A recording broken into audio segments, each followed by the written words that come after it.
بزرگان محترم، نوجوانان مکرم، عزیز دوستو، اللہ تبارک و تعالیٰ نے پوری دنیا سے اور ہمارے شہر سے بھی، رشتہ داروں میں سے بھی بہت سے ایسے نیک بندوں کو منتخب کیا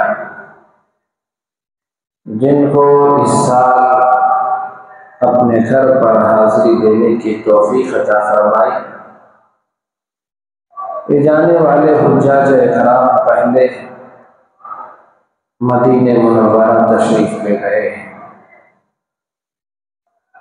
یہ وہ مقدس سرزمین ہے جہاں پر آج سے تقریباً 2500 سال پہلے ایک بادشاہ جس کا نام تبع تھا، قبیلہ حمیر کا یہ بادشاہ تھا۔ اس قبیلے کے بادشاہوں کو تبع کہا جاتا تھا، جیسے مصر کے ترکیوں کے بادشاہوں کو فرعون کہا جاتا ہے۔ تو اس نے اپنے لاؤ لشکر کے ساتھ دنیا کے مختلف حصوں کا سفر کیا۔ دوران سفر یہ مکہ مکرمہ پہنچا، کیونکہ بہت بڑا لشکر اس کے ساتھ تھا۔ 2.25 لاکھ کا لشکر لے کر، جس میں 1,13,000 پیادہ لوگ تھے تو 1,30,000 کے گھوڑ سوار تھے۔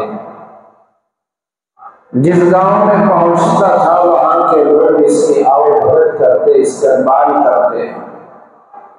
لوگوں کو بڑی حیرانی اور تعجب ہوتا اس لاؤ لشکر پر۔ تو یہ بادشاہ مکہ مکرمہ جب پہنچتا ہے، وہاں کے لوگوں نے اس بادشاہ سے ٹس سے مس نہ ہوئے تو اس کو بڑا تعجب ہوا کہ جہاں بھی میں جاتا ہوں وہاں کے لوگ میرا استقبال کرتے ہیں، میری بڑی عظمت کرتے ہیں، ادب و احترام کرتے ہیں۔ یہ کیسے مکے کے لوگ ہیں؟ جب اس نے اس کی تفتیش کی، پتہ چلایا تو معلوم ہوا کہ یہاں ایک اللہ کا گھر ہے، لوگ اس کی تعظیم کرتے ہیں، یہاں کے لوگ اس کے متولی و ذمہ دار ہیں۔ تو اس نے اپنے دل میں غلط ارادہ کیا کہ میں اس گھر کو توڑ دوں گا، اس کو ختم کر دوں گا۔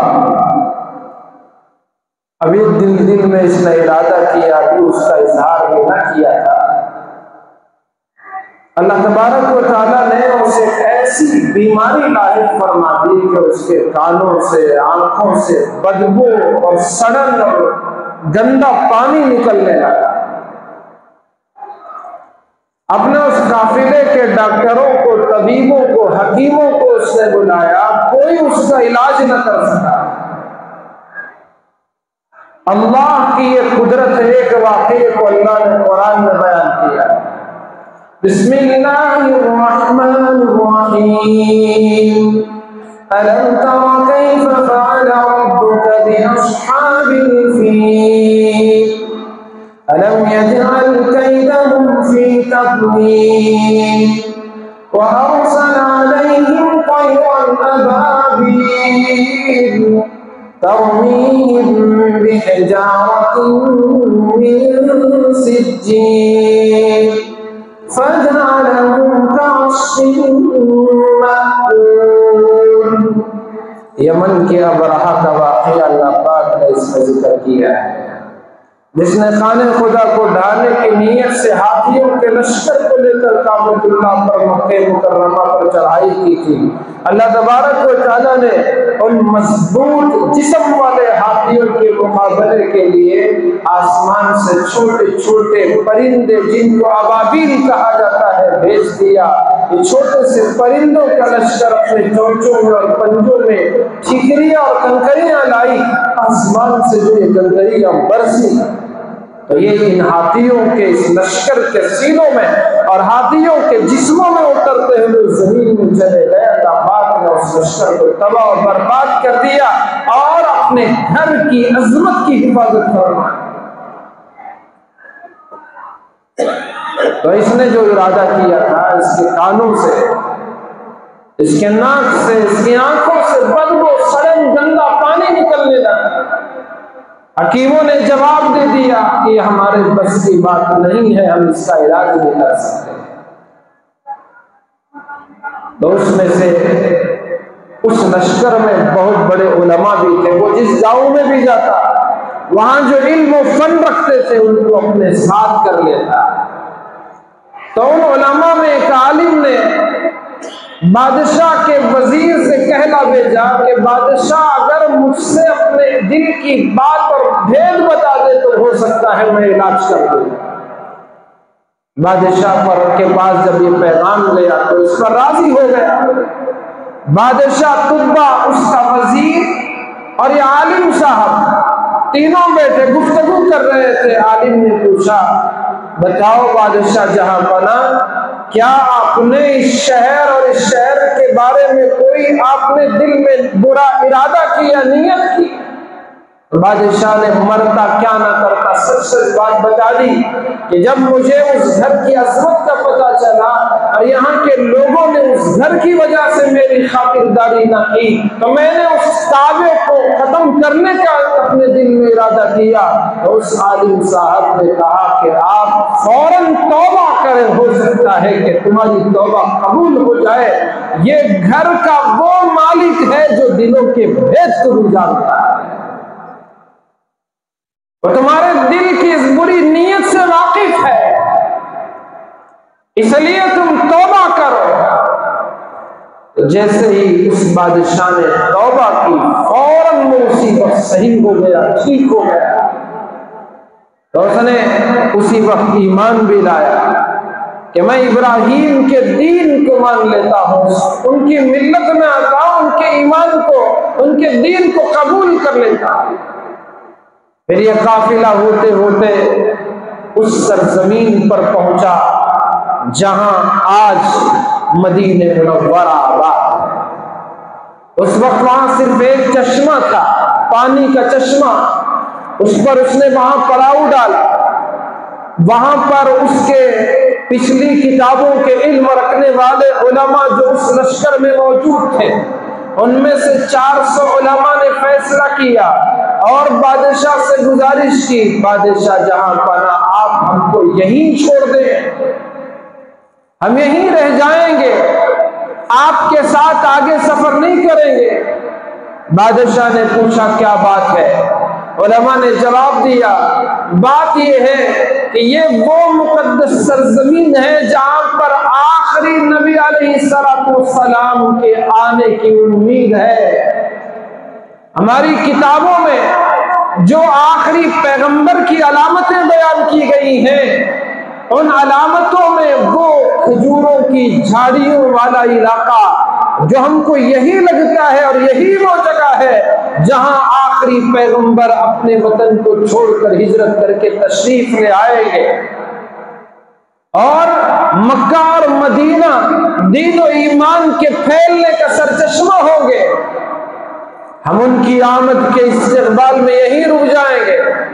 بادشاہ نے کہا جب تم کو اتنا شوق ہے تو مجھے بھی اتنا ہی شوق ہے، میں بھی آپ کے ساتھ رہوں گا۔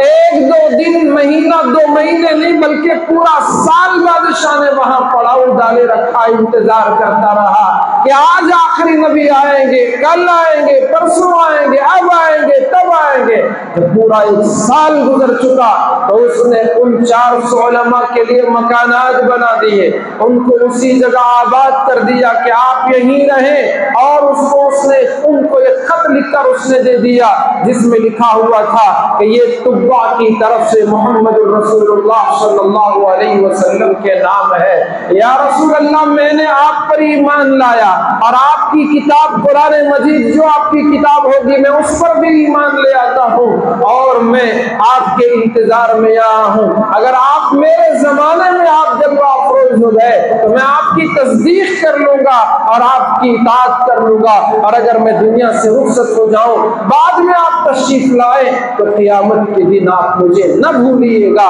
یہ خط لکھ کر اس نے جس عالم نے اس کو مکہ مکرمہ میں نیک مشورہ دیا تھا، اسے توبہ کرنے کی تلقین کی تھی، اس عالم کے حوالے وہ خط کیا اور آگے کا سفر طے کیا۔ یہ 400 علماء اسی جگہ پر آباد ہو گئے، وہیں کے وہ مکین ہو گئے۔ بادشاہ نے ایک گھر خاص طور پر اس لیے بنایا کہ اس گھر میں اللہ کے آخری پیغمبر آ کر ٹھہریں گے۔ تاریخ گواہ ہے جب مکہ مکرمہ رسول اللہ صلی اللہ علیہ وسلم نے مکہ مکرمہ کو چھوڑ کر آپ مدینہ منورہ تشریف لے آئے تو اس وقت جب راستے میں آپ گزر رہے تھے تو اس وقت میں مدینے والوں میں خوشی کی لہر پھوٹ پڑی تھی کہ آخری نبی مدینہ منورہ کو تشریف لے آنے والے ہیں۔ تو اس وقت مدینے کے ان علماء کی نسلیں، ان کی اولاد مشورہ کرنے لگی۔ اس مشورے میں رسول اللہ کے عظیم صحابی حضرت عبد الرحمن بن عوف رضی اللہ تعالی عنہ بھی اس مشورے میں موجود تھے، جو مکہ مکرمہ سے ہجرت کر کے وہ بھی تشریف لائے تھے۔ لوگوں نے مشورہ کیا کہ خط کس کے حوالے کیا جائے اور کون رسول اللہ صلی اللہ علیہ وسلم کے حوالے کرے گا۔ حضرت عبد الرحمن بن عوف نے مشورہ دیا کہ جن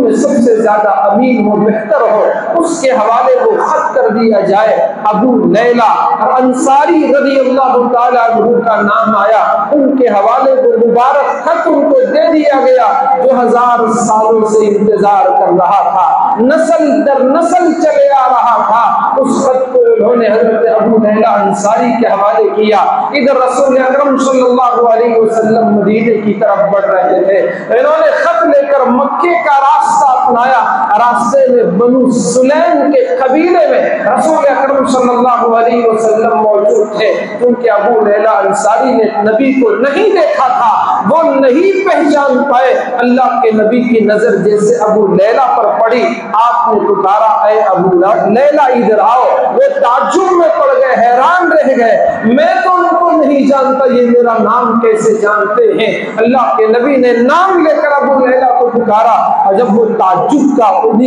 ہونے لگا تو حضرت رسول اکرم صلی اللہ علیہ وسلم نے ارشاد فرمایا کہ تم تو وہ خط جو تبع کا ہے دینے کے لیے آئے ہو، لاؤ اس کو میرے حوالے کرو۔ حضرت صدیق اکبر رضی اللہ عنہ کو حکم دیا کہ اسے پڑھ کر سنائے۔ اس طرح رسول اکرم صلی اللہ علیہ وسلم کے لیے تبع نے جو عمارتیں تعمیر کروائیں، وہ علماء کے گھر تعمیر کروائے، ان کو آباد کیا، رسول اکرم صلی اللہ علیہ وسلم کی محبت میں آباد کیا تھا، اور یہ علماء وہیں انتظار میں رہ گئے۔ ان کی نسل سے ہی وہ مدینے کے انصار، یہ پورا انہی علماء کی نسل ہے، انہی کی اولادیں ہیں جو مدینے کے انصار ہیں، جنہوں نے رسول اکرم صلی اللہ علیہ وسلم کا قدم قدم پر ساتھ دیا تھا، اپنی جانوں کا نذرانہ پیش کر دیا تھا، اپنے اموال آپ پر لٹا دیے تھے۔ اتنا ہی نہیں، رسول اللہ کے اشارے پر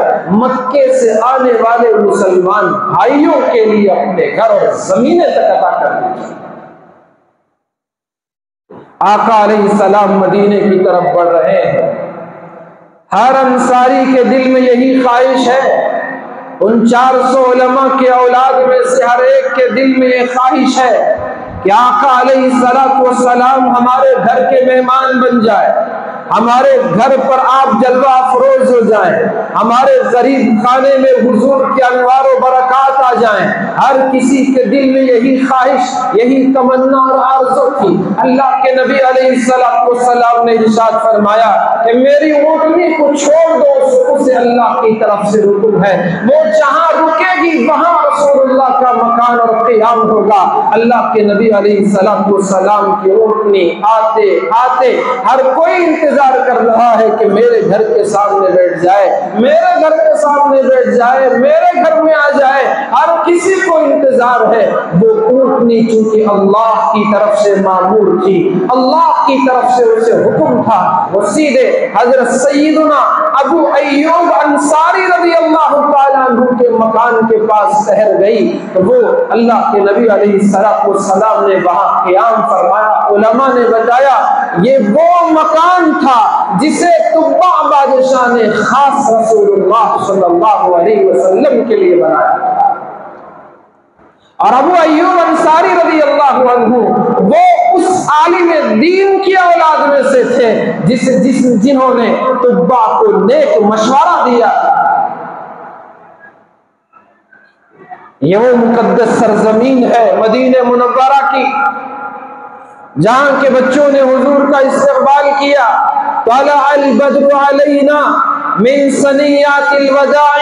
وجب الشکر علینا ما دعا للہ دائی۔ بچوں نے گیت گائے، بچیوں نے گیت گائے، حضور کو مرحبا کہا، آپ کا ویلکم کیا، آپ کا استقبال کیا۔ رسول اکرم صلی اللہ علیہ وسلم مدینے میں کیا تشریف لائے، مدینے کی گلیاں آباد ہو گئیں، مدینے میں بہاریں آ گئی۔ اللہ کے نبی علیہ السلام نے نبوت کے انوارات و برکات لے کر مدینہ منورہ تشریف لے آئے۔ پھر کیا تھا، چہار دانگی عالم میں اسلام کی کرنیں پھیلنا شروع ہو گئی، اسلام کی روشنی دنیا کے کونے کونے پر پہنچنا شروع ہو گئی۔ کیا عرب، کیا عجم، کیا عرب کے قبیلے، کیا عجمی بادشاہ جوک در جوک رسول اللہ کے در پر حاضر ہونے لگے۔ اللہ کے نبی نے سب کو خط بھیجا، پیغام بھیجا کہ میں آخری اللہ کا پیغمبر ہوں، جتنے نبیوں نے جو کام کیا وہ کام میں بھی کر رہا ہوں۔ آخری پیغمبر خاتم النبیین صلی اللہ علیہ وآلہ وصحبہ وسلم کی ذات گرامی پر لوگوں نے ایمان لانا شروع کر دیا، اور مدینہ منورہ اسلام کا ایسا بہترین قلعہ بنا دیا گیا۔ رسول اکرم صلی اللہ علیہ وسلم نے ارشاد فرمایا کہ مدینے کی کوئی گلی ایسی نہیں ہے جہاں اللہ نے فرشتوں کو اس شہر کی حفاظت کے لیے نہ بٹھایا ہو، مدینے کی کوئی وادی ایسی نہیں ہے جس کی حفاظت کے لیے اللہ نے فرشتوں کو نہ بٹھایا ہو۔ یہ وہ مقدس شہر ہے جو وہاں کی سختی کو برداشت کر لے گا، صبر کر لے گا، اللہ کے رسول کی شفاعت اسے نصیب ہو جاتی ہے۔ یہ وہ عظیم بستی ہے جہاں کوئی مر کر اس کی مٹی نصیب ہو جاتی ہے، اللہ کے نبی علیہ السلام کی شفاعت اسے نصیب ہو جاتی ہے۔ ہمارے یہ حجاج اکرام، اللہ تبارک و تعالی نے ان کو مدینہ منورہ کی حاضری کی سعادت عطا فرمائی ہے۔ کیسے ادب کی بستی، عظمت کا مقام، اونچی شان رکھنے والی یہ آبادی، جہاں اللہ نے اپنے محبوب کی آرام گاہ بنایا ہو تو وہ جگہ کتنی عظیم ہوگی۔ مدینہ منورہ جانے والے یہ حجاج اکرام اس مقام پر بھی پہنچتے ہیں جہاں بدر کی لڑائی اور بدر کا معرکہ پیش آیا تھا، جو ایمان کی عظمت کا جیتا جاگتا ثبوت ہے، جہاں اللہ کے نبی کے وہ 313 سپاہی، وہ 313 صحابہ کرام کی مٹھی بھر جماعت، جس پر مکہ مکرمہ سے ظالموں کی، سرداروں کی، مکے کے جاہلوں کی، قریش مکہ کی 1000 کی جماعت کی ملٹری اور لشکر مدینے پر چڑھائی کے لیے جو آیا تھا، اللہ کے نبی نے اللہ سے دعا کی، مولا اگر یہ آج ختم ہو گئے تو اس دھرتی پر تیرا کوئی نام لینے والا نہیں بچے گا۔ اللہ کی رحمت کو جو جوش آیا، اللہ تبارک و تعالی نے فرشتوں کی بڑی تعداد کو بھیج دیا۔ وہ فرشتے دشمنوں پر ٹوٹ پڑتے، صحابہ کرام بھی حملہ آور ہو گئے، اللہ کی مدد اور ایسی نصرت شامل حال ہو گئی کہ اس موقع پر وہ دشمنان اسلام، دشمنان پیغمبر، دشمنان خدا جو نبی اور نبی کے ساتھیوں کو ہمیشہ کے لیے صفحے ہستی سے مٹانے کے لیے آئے تھے، وہ یہ بھول گئے کہ جب تک مکے میں تھے انہوں نے نبی کا کچھ نہیں بگاڑ پائے تھے، وہ اسی گھر میں آرام کر رہے تھے، یہ گھر کے اطراف چکر لگا رہے تھے، صبح ہوگی رسول اللہ باہر آئیں گے ہم ان پر حملہ کر دیں گے، اللہ نے آپ کو ان کی آنکھوں میں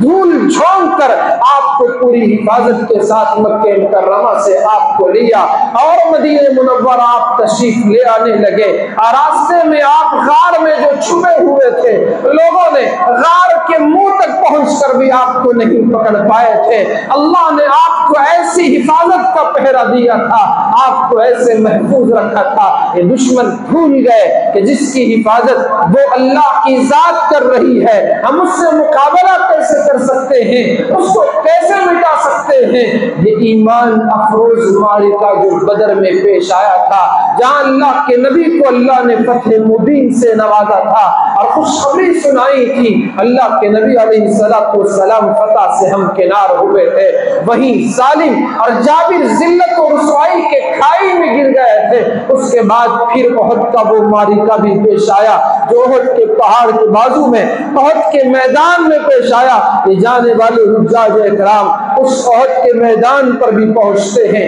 وہاں جو حضرات صحابہ اکرام جنہوں نے اس احد کی لڑائی میں اپنی شہادت کا جام نوش کیا تھا، انہی میں حضرت سید الشہداء امیر حمزہ حضور صلی اللہ علیہ وسلم کے چچا رضی اللہ تعالیٰ عنہ بھی ہیں، جن کو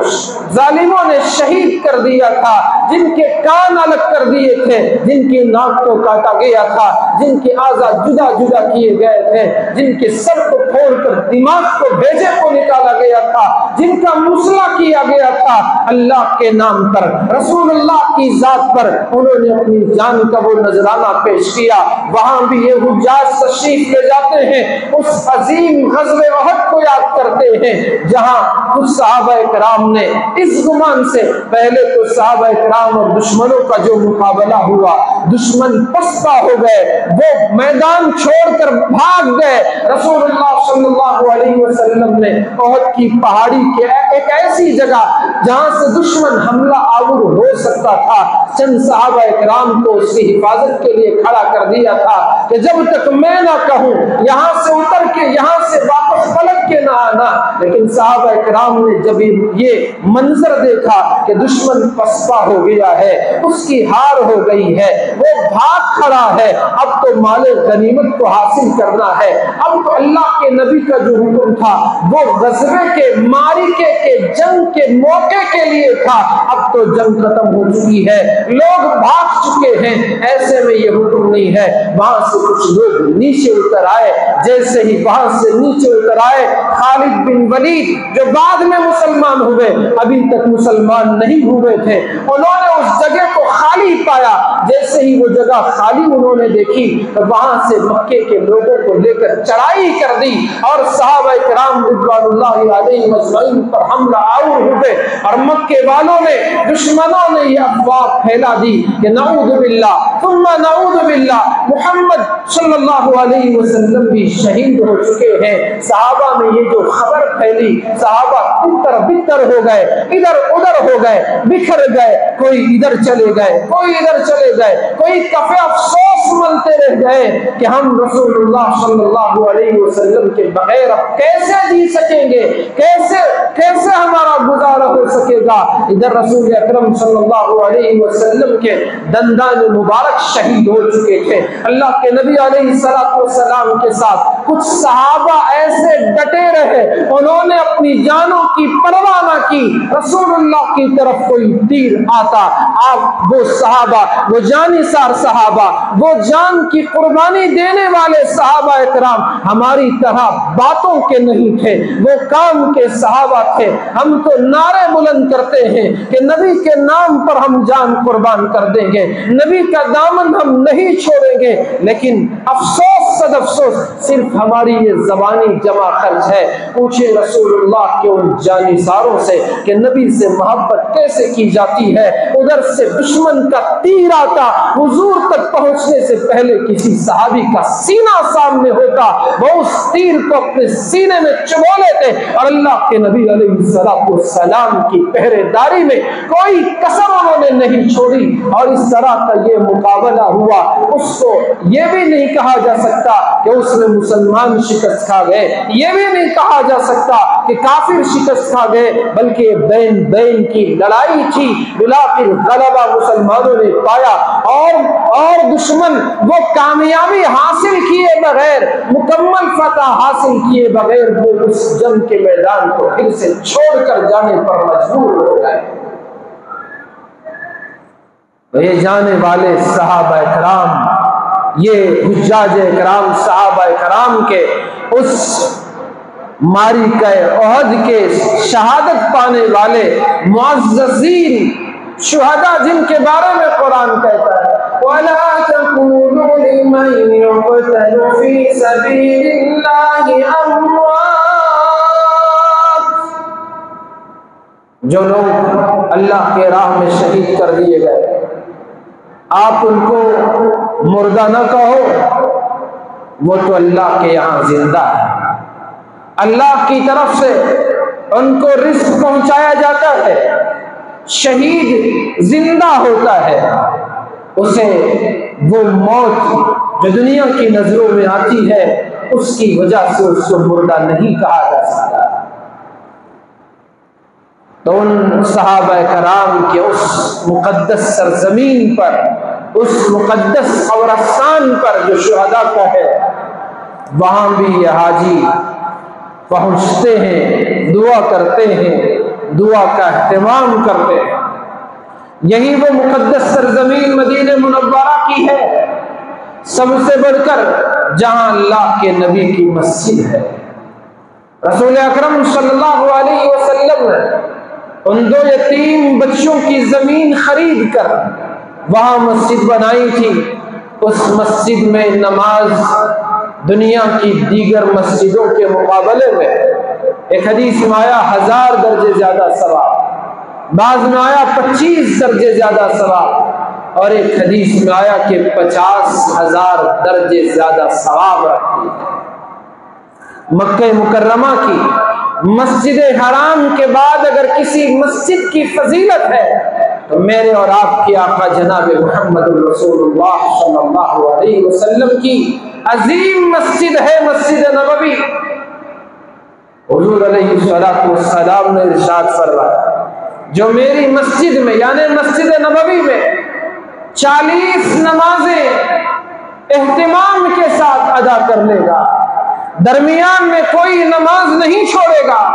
40 کی 40 نمازیں، 8 دنوں میں 40 نمازوں کا موقع ملتا ہے، ایک دن میں 5 نماز تو 8 دن کے 40 نمازیں ہوں گی۔ حضور نے فرمایا جو مسجد نبوی میں 40 نمازیں اہتمام کے ساتھ پڑھتا ہے، درمیان میں کوئی نماز نہیں چھوڑتا، اللہ تبارک و تعالیٰ اسے جہنم سے عذاب سے نجات کا پروانہ عطا فرما دیتے ہیں، اور وہ انسان نفاق سے بری ہوتا ہے جو نفاق کفر سے بھی زیادہ بدترین درجہ رکھتا ہے۔ ان المنافقین فی الدرک الاسفل من النار، جہنم کے سب سے نچلے طبقے میں منافقوں کا حشر ہوگا، جن کی زبان کچھ کہتی ہے اور دل میں کچھ اور ہوتا ہے، زبان سے ایمان کا اقرار کرتے ہیں، نبی کی تصدیق کرتے ہیں، لیکن دل ان کا اس کے خلاف ہوتا ہے۔ نبی کی محفل میں پہنچتے ہیں تو کہتے ہیں قالوا آمنا،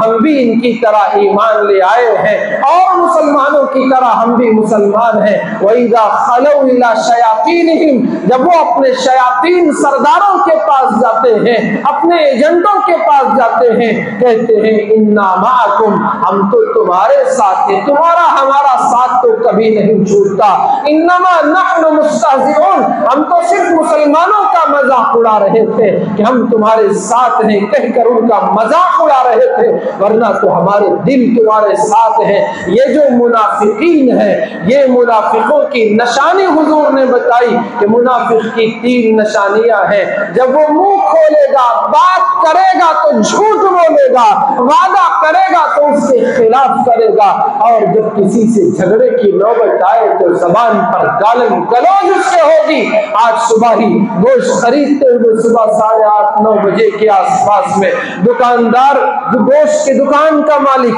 بازو کپڑے کی دکان لگی ہوئی ہے، وہ اس پر اعتراض جتا رہا ہے کہ آپ کے گوشت کا خون کا پانی ہماری دکان کی طرف آ رہا ہے۔ اس کا یہ کہنا ہی تھا۔ یہ گوشت کا دکاندار، یہ قصائی ایسی غلیظ گالیاں اس کو دے رہا تھا، مجھے افسوس ہوا کہ اس کے دکان سے گوشت خریدنے کے بجائے اس کو تھوک کر نکل جانا یہاں سے بہتر ہے۔ میں بار بار اسے کہہ بھی رہا تھا کہ آپ ایسی گندی زبان کا استعمال نہ کریں، پھر بھی وہ گالیاں بکتا ہی چلا جا رہا تھا۔ والدین نے تربیت جیسی کی اولاد اسی راستے پر چلتی ہے، اور میرے بھائیو اپنی اولاد کی صحیح تربیت کرو، انہیں سمجھاؤ، دین سمجھاؤ، خدا کے احکام سمجھاؤ۔ حضور نے ارشاد فرمایا منافق کی نشانی ہے کہ جھگڑے کی صورت میں اس کی زبان پہ گالیاں آتی ہیں۔ اور چوتھی نشانی بھی حدیث میں، دوسری حدیث میں بیان کی گئی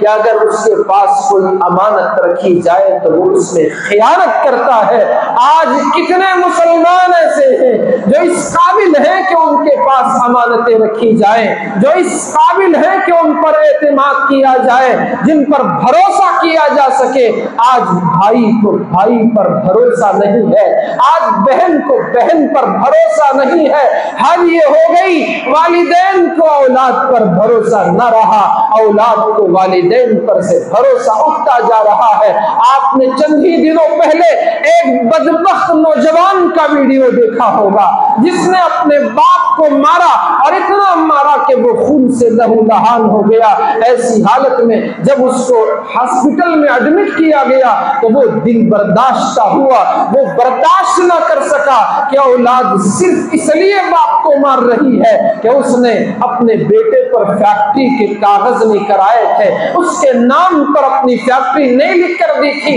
اس کی وجہ سے بیٹے نے باپ کو تشدد کا شکار بنایا۔ اللہ کے بندو، اگر اولاد کے دلوں میں مال کی عظمت کو بٹھاتے رہے، صرف مالداری کو سمجھاتے رہے، دکانداری کو سمجھاتے رہے، صرف دنیاوی تعلیم کے اسکول کالجز یونیورسٹیوں کے حوالے کرتے رہے، ان کو کسی عالم کے پاس بیٹھنا نہ سکھایا، ان کو مدرسے کا رخ نہیں کروایا، ان کو مکتب میں داخلہ نہیں کروایا، ان کو جمعہ آتے ہوئے اپنے ساتھ آنے کے لیے ان کو نہیں کہا، ان کو ان کے حال پر چھوڑ دیا کہ تو دکان سنبھال، میں مسجد کو جا کے آؤں گا، تو بیپار کرتا رہ، میں مسجد جا کے آؤں گا۔ تو یہ اولاد یہی سیکھے گی کہ نماز سے زیادہ اگر کوئی اہم ہے تو وہ میرے باپ کی دکان ہے، اگر نماز سے دین سے زیادہ کوئی فضیلت رکھنے والی چیز ہے تو وہ دنیا کا مال و متاع ہے، یہ پیسہ ہے، یہ روپیہ ہے، یہ ڈالر ہے، اور یہ گھر، یہ جائیداد، یہ زمین، یہ بنگلے، یہ بینک بیلنس ہے۔ پھر وہ اولاد جب بڑی ہوگی تو وہ تمہارے موتا پر، جنازے پر نماز کہاں پڑے گی؟ وہ تو یہی کرے گی، باپ کے مرنے سے پہلے ہی باپ کو موت کے گھاٹ اتار دے گی۔ خدارا اپنی اولاد کی صحیح تربیت کرو، انہیں دین سکھاؤ، انہیں نماز کا عادی بناؤ۔ اسی لیے رسول اللہ صلی اللہ علیہ وسلم نے ارشاد فرمایا مروا اولادکم بالصلاۃ، اپنی اولاد کو نماز کا حکم دیا کرو، وہم ابناء 7 سنین، جب وہ 7 سال کے ہو جائیں، واضربوہم علیہا، اس کے بعد اگر وہ نماز کے عادی بن جائیں ٹھیک ہے، اور اگر وہ نماز نہیں پڑھ رہے ہیں، ان کی عمر 10 سال کو پہنچ چکی ہے، تو پھر نماز کے چھوڑنے پر انہیں پیٹو، انہیں مارو۔ کیوں؟ اس لیے کہ قیامت میں تمہاری اولاد کے اعمال میں، تمہارے اعمال میں سب سے پہلے کسی عمل کا سوال ہوگا، اس کا حساب لیا جائے گا تو ان کی نمازوں کا سوال کیا جائے گا،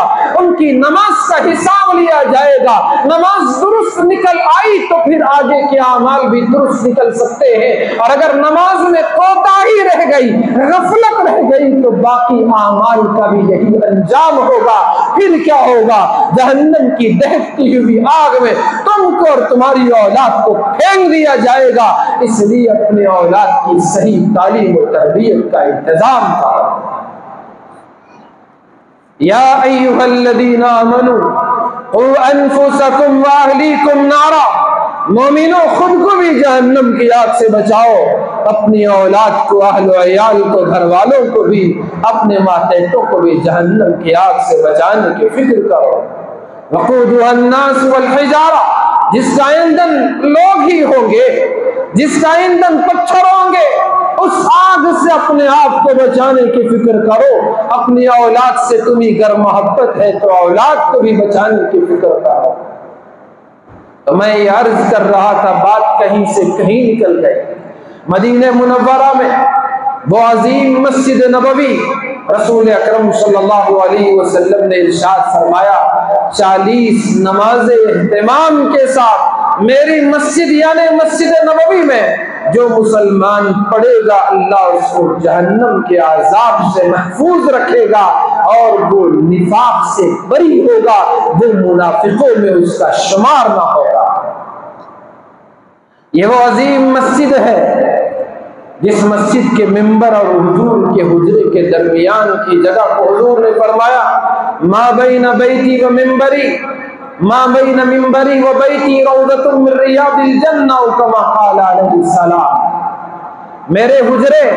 میرے گھر اور میرے ممبر کے درمیان کی جو جگہ ہے وہ جنت کے کیاریوں میں سے کیاری ہے، جنت کے باغیچوں میں سے باغیچہ ہے۔ خوش نصیب ہیں وہ حضرات جن کو اللہ نے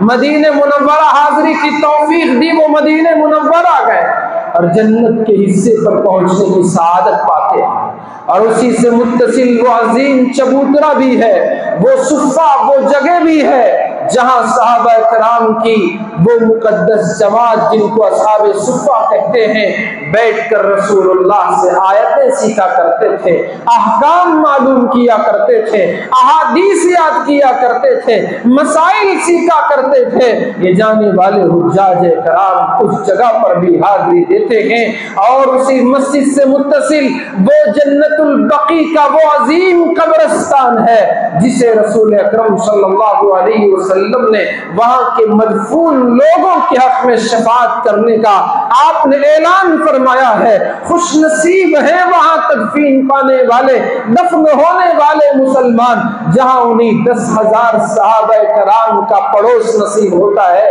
جہاں انہیں صدیق اکبر کا پڑوس نصیب ہوتا ہے، فاروق اعظم کا پڑوس نصیب ہوتا ہے۔ سب سے بڑھ کر کائنات کی سب سے بڑی ہستی، عظیم ہستی اور کائنات کے سردار سید الاولین و سید الآخرین، شفیع المذنبین و رحمت للعالمین محمد رسول اللہ صلی اللہ علیہ وسلم کا پڑوس نصیب ہوتا ہے، آپ کی شفاعت ان کو نصیب ہوتی ہے، تو وہ خوش نصیب حضرات وہاں مدفون اور آرام فرما رہے ہیں۔ یہ اس عظیم قبرستان پر بھی حاضری دیتا ہے جہاں رات کی تاریکی میں رسول اللہ پہنچ جاتے اور وہاں مدفون لوگوں کے لیے دعائیں مغفرت کرتے۔ اما عائشہ وہ شعبان کی 15ویں شب کا واقعہ آپ اچھی طرح جانتے ہیں اور آپ کو یاد ہے۔ اما عائشہ آپ کے پیچھے دوڑی دوڑی چلی آتی ہے، وہ دیکھتی ہے کہ رسول اللہ رات کے سناٹے میں، تاریکی میں، تنہائی میں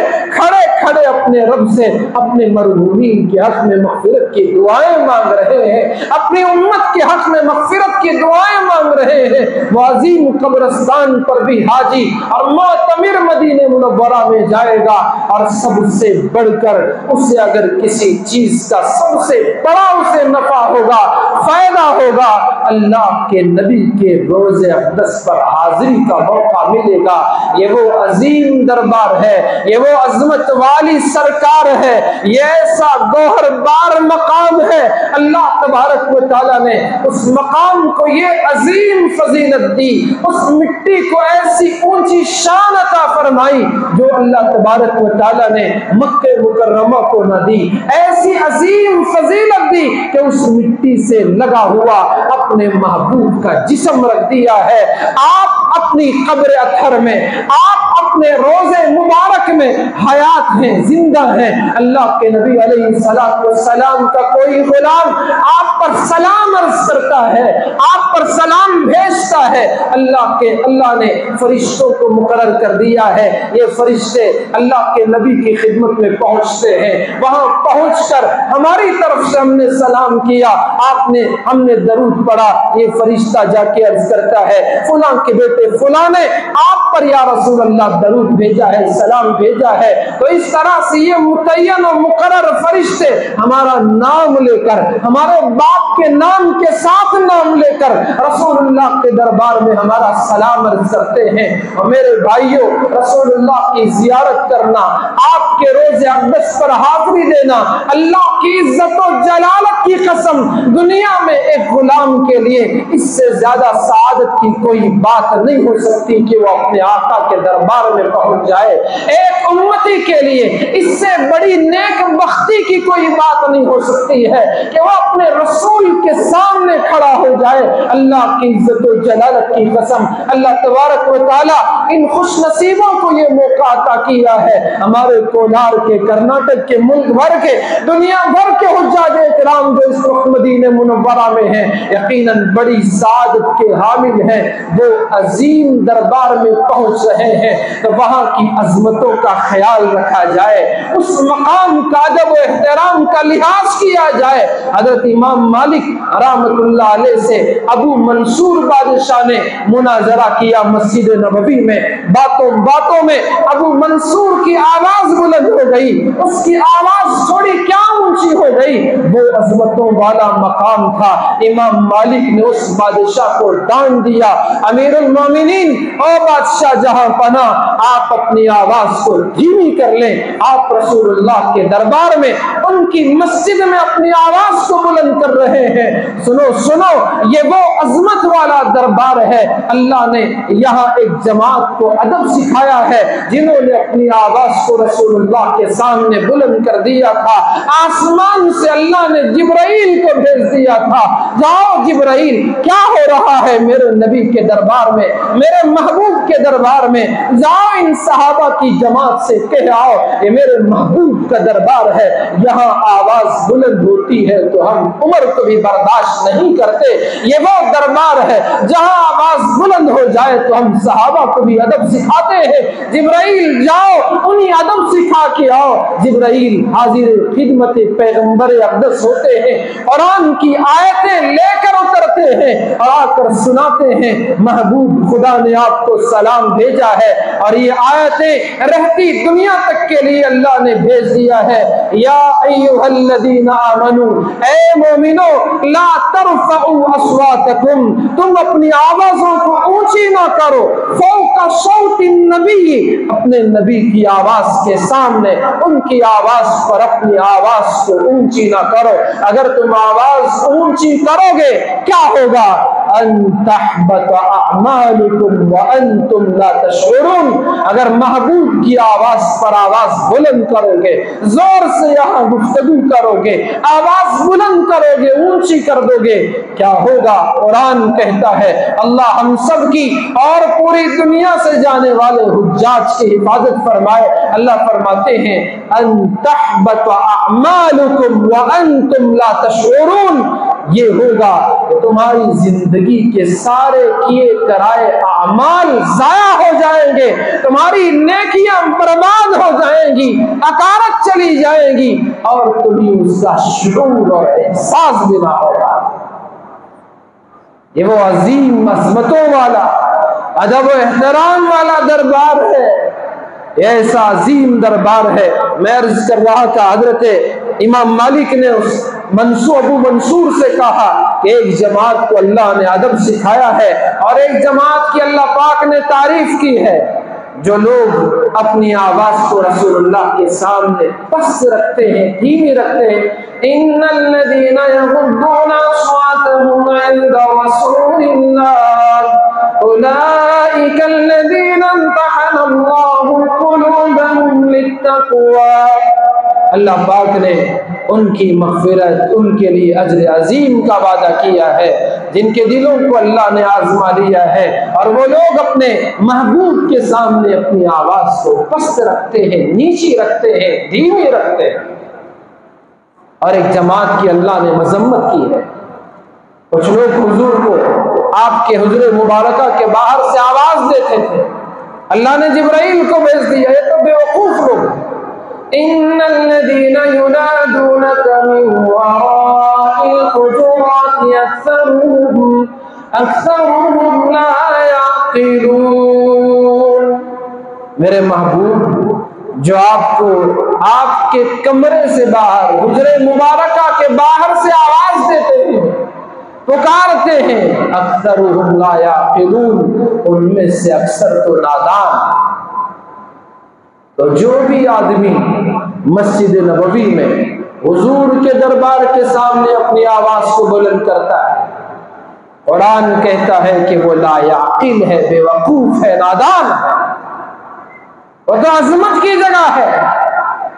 یہ وہ دربار ہے ایک امتی کے لیے اپنے گناہوں سے بخشش کروانے کا دربار ہے۔ قرآن میں اللہ تبارک و تعالیٰ نے فرمایا، میں نے وہی آیت اپنے گفتگو کی آغاز میں پڑھی تھی، اللہ فرماتے ہیں وَلَوْ أَنَّهُمْ إِذْ ظَلَمُوا أَنفُسَهُمْ جَاءُوكَ فَاسْتَغْفَرُوا اللَّهَ وَاسْتَغْفَرَ لَهُمُ الرَّسُولُ لَوَجَدُوا اللَّهَ تَوَّابًا رَحِيمًا۔ وَلَوْ أَنَّهُمْ إِذْ ظَلَمُوا أَنفُسَهُمْ، رسول اکرم صلی اللہ علیہ وسلم دنیا سے پردہ فرما گئے، آپ کا ایک چاہنے والا عاشق دیہات سے میلوں کا سفر کرتا ہوا رسول اللہ کے روضے پر پہنچا اور جا کر وہ زار و قطار رونے لگا۔ حضرت عتبی رحمت اللہ علیہ مشہور مورخ ہیں، وہ وہیں قبر اطہر پر، روضے اطہر پر بیٹھے ہوئے تھے،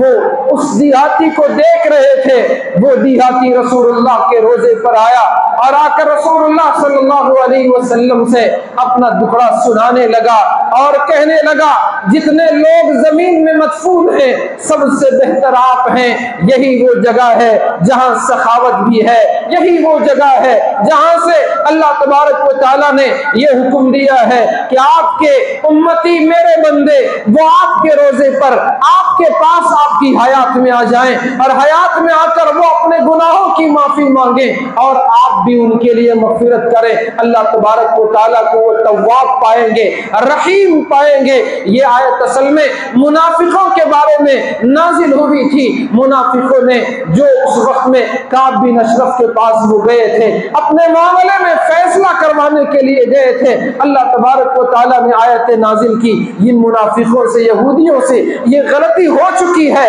اگر یہ آ کر آپ سے معافی مانگ لیتے، خود بھی معافی مانگ لیتے، اللہ ان کو معاف کر دیتا، لیکن انہوں نے ایسا نہ کیا۔ بعد میں علماء نے بتایا کہ یہ آیت اس وقت کے لیے خاص نہیں بلکہ عام ہے، آپ کی حیات میں آپ کے پاس جائے، آپ ان کے لیے مغفرت کی دعا کریں، ان کو بھی اللہ معاف کرے گا۔ اور جو آپ کی دنیا سے پردہ فرمانے کے بعد جو آپ کے مزار اقدس پر پہنچ جائے اور اپنے گناہوں کا دکھڑا سنائے اور رسول اللہ سے سفارش کے لیے درخواست کرے، شفاعت کے لیے درخواست کرے، اللہ کے نبی کی شفاعت اس کے حق میں ہو جائے، اللہ اس کے گناہوں کو پاک اور صاف کر دیتے ہیں۔ یہ عظیم جگہ ہے جہاں پر ادب و احترام کے ساتھ آدمی اپنے گناہوں کی معافی اور بخشش کروا سکتا ہے۔ یہ ایسی عظیم جگہ جہاں پر آدمی پہنچ کر سلام عرض کرتا ہے، تو اللہ کے نبی نے فرمایا کہ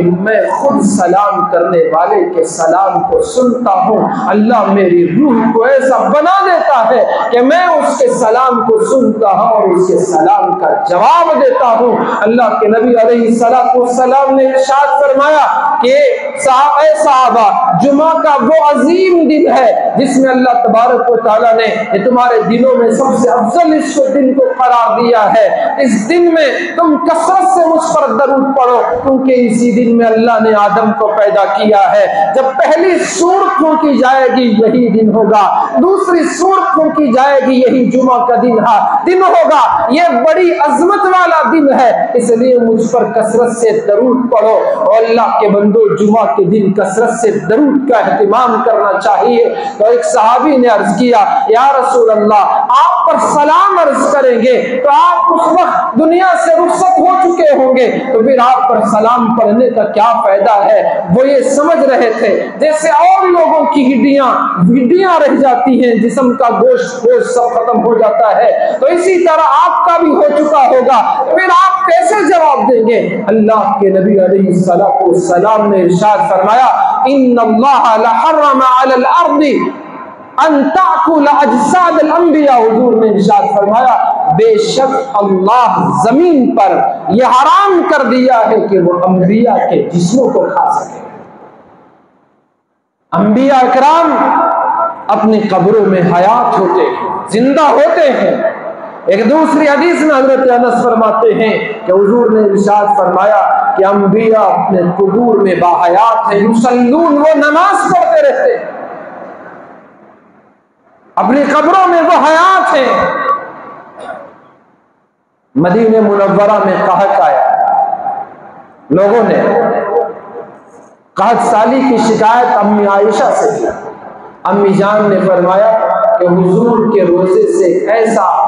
ایسی چھوٹی سی کھڑکی آسمان کی طرف کھول دو کہ جہاں سے آسمان اور حضور کے روزے اطہر کے درمیان میں کوئی چیز حائل نہ رہے۔ لوگوں نے جیسے ہی وہ کھڑکی کھولی، چھوٹی سی، آج بھی آپ نے گنبد خضرا میں ایک حصہ دیکھا ہوگا جو دور سے ہی کھلا ہوا نظر آتا ہے، تو تھوڑا سا حصہ ہے جس کو کھلا رکھا گیا ہے، جہاں سے رسول اللہ صلی اللہ علیہ وسلم کے روضہ اقدس اور آسمان کے درمیان میں اس کو کھلا رکھا گیا ہے۔ تو امی جان عائشہ صدیقہ نے جو تجویز دی، فوراً مدینے پر بادل چھا گئے اور زوردار بارش ہوئی، سبززار اگنے لگا، اور جو ہزیل اور لاغر اونٹ بن چکے تھے پھر سے وہ سمین اور موٹے ہو گئے، فربا ہو گئے۔ اللہ کے نبی علیہ السلام کا یہ عظیم دربار ہے، آپ کے دنیا سے پردہ فرمانے کے بعد بھی آپ کی برکتیں، رحمتیں، سعادتیں، انوار و تجلیات وہ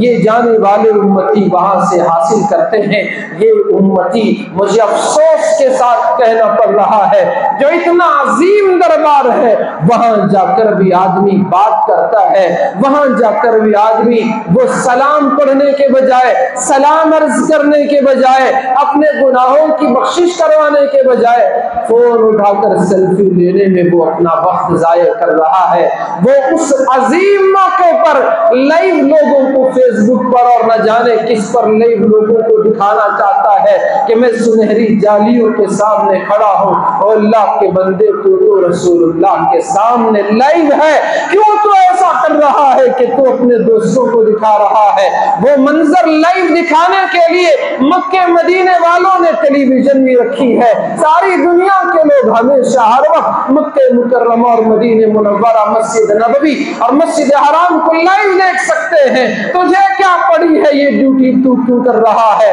تو سلام عرض کر اپنی آخرت بنا لے، تو سلام عرض کر اپنی دنیا سنوار لے، تو سلام عرض کر رسول سے سلام کا جواب سن لے، تو رسول اللہ کی شفاعت کا حقدار بن جا۔ تو یہ چھوڑ کر کیا کر رہا ہے؟ وہاں لوگ سیلفی لے رہے ہیں، وہ رسول اللہ کی طرف چہرہ کر کے کھڑے ہونے کے بجائے حضور کی طرف نعوذ باللہ پیٹھ دکھا کر وہ سیلفی لے رہا ہے۔ اور اللہ کے بندے یہ کرنا ہی تھا تو کیوں سے در اقدس پہ پہنچ رہا ہے؟ تو اس در اقدس کا خیال تو کر لے، یہ وہ مبارک دربار ہے جہاں جبرائیل بھی آتا تو جھک کے آیا کرتا تھا، یہ وہ عظیم دربار ہے جہاں کے دنیا کے بادشاہ آتے تو اپنی بادشاہت کو اتار کر بازو رکھ کے آتے تھے، جہاں کوئی سردار آتا تو اپنے سردار کو بازو رکھ کے آتا تھا۔ تو آج یہ گستاخی رسول اللہ کے امتی کر رہے ہیں، تو اس دنیا میں اس امت کو تباہی و بربادی سے کون روک سکتا ہے؟